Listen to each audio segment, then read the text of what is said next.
China के किसी एक गांव में 3 भिक्षु रहा करते थे। उनका नाम किसी को पता नहीं था, क्योंकि उन्होंने कभी अपने बारे में कुछ नहीं बताया। उन्होंने कभी किसी बात का हाँ में जवाब तक नहीं दिया।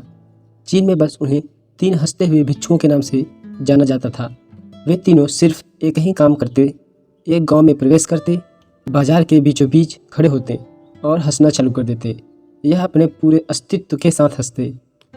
अचानक लोगों का ध्यान उनकी तरफ खींचा चला आता और धीरे धीरे उनके सामने लोगों की भीड़ चारों तरफ जमा हो जाती। वे इतनी एकाग्रता के साथ हंसते कि उनकी हंसी देखकर सारा गांव हंसने लग जाता। जब वह पूरा गांव हंसी के समंदर में डूब जाता तो वे एक दूसरे गांव में चले जाते। वे न तो कुछ बोलते थे, न ही कुछ उपदेश देते और न ही कोई शिक्षा। वे जहाँ भी जाते अपनी हंसी से ऐसा माहौल बना देते कि लोग अपने सारे दुख दर्द भूलकर बस हंसने लग जाते। धीरे धीरे चाइना के लोग उन्हें बहुत प्यार करने लगे और पूरे चाइना में फेमस होते गए। 3 लाफिंग मोंग के नाम से चीन के लोग उन्हें बहुत प्यार करते और उनका सम्मान करते। इससे पहले और उनके बाद भी कभी किसी ने इस तरह से प्रचार नहीं किया।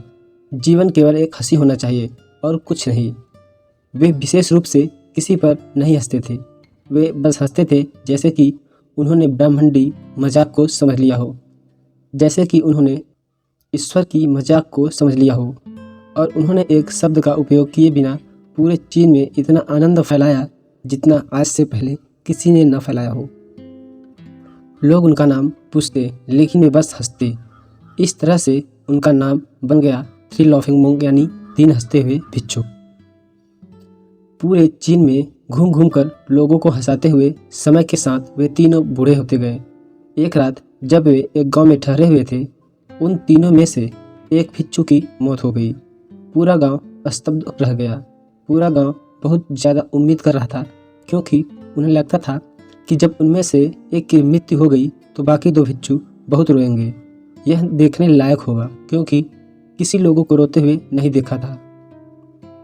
जब सुबह हुई तो पूरा गांव इकट्ठा हुआ, लेकिन दोनों भिक्षु तीसरे के लाश के पास खड़े होकर जोर जोर से हंस रहे थे। ऐसी हंसी जैसे उन्होंने आज से पहले कभी न हंसी हो। गांव के कुछ लोग, बड़े बुजुर्ग, ने उन्हें समझाने की कोशिश की। यह आपका साथी था और इसकी मृत्यु पर आपको हंसना नहीं चाहिए। तब उस दिन उनकी पहली बार उन भिक्षुओं ने लोगों से बात की और कहा, हम हंस रहे हैं क्योंकि यह आदमी जीत गया है। हम हमेशा सोचते थे कि कौन मरेगा, लेकिन इस आदमी ने पहले मरकर हमें हरा दिया। हम अपनी हार, इसकी जीत पर हंस रहे हैं। हमने एक दूसरे की मौजूदगी, उपस्थिति का आनंद लिया। उसे अंतिम विदा देने का इससे बेहतर तरीका और क्या हो सकता है। हम केवल हंस सकते हैं, लेकिन पूरा गांव उदास था। जब मृत्यु भिक्षु के शरीर के अंतिम संस्कार के लिए चिता पर लिटाया गया तो सारे गांव वालों को एहसास हुआ कि शेष वे भिक्षु केवल मजाक नहीं कर रहे हैं, वे तीसरा जो मृत था वह भी हंस रहा था। चीन में यह प्रथा थी कि जब भी एक इंसान की मृत्यु हो जाती है तो उसके पुराने कपड़े उतारकर उसे नहला धुलाकर नए कपड़े पहना दिए जाते थे।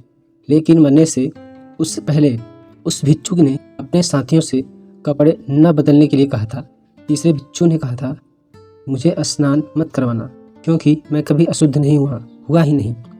मेरे जीवन में इतनी हंसी आई कि कोई अशुद्धता जमा ही नहीं हो सकती थी। मैंने कोई धूल जमा नहीं की है।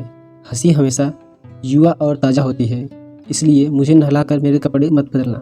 जब उस तीसरे भिक्षु के शरीर पर आग लगाई गई तो गांव वालों को पता चला कि उस भिक्षु ने मरने से पहले अपने कपड़ों में कुछ पुराने चींटी पटाखों को छुपा कर रखा था, जो आग लगने के बाद आसमान में फटाफट रंग बिरंगे कलर में फैल गए। और यह देखकर एक बार पूरा गांव जोर जोर से हंसने लगा। तो इस तरह से वह तीसरा भिक्षु मरने के बाद भी गांव वालों को हंसा गया।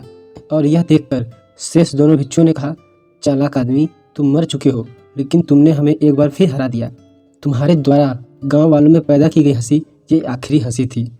दोस्तों, आपको यह 3 भिक्षुओं की कहानी कैसी लगी हमें कमेंट करके जरूर बताएं।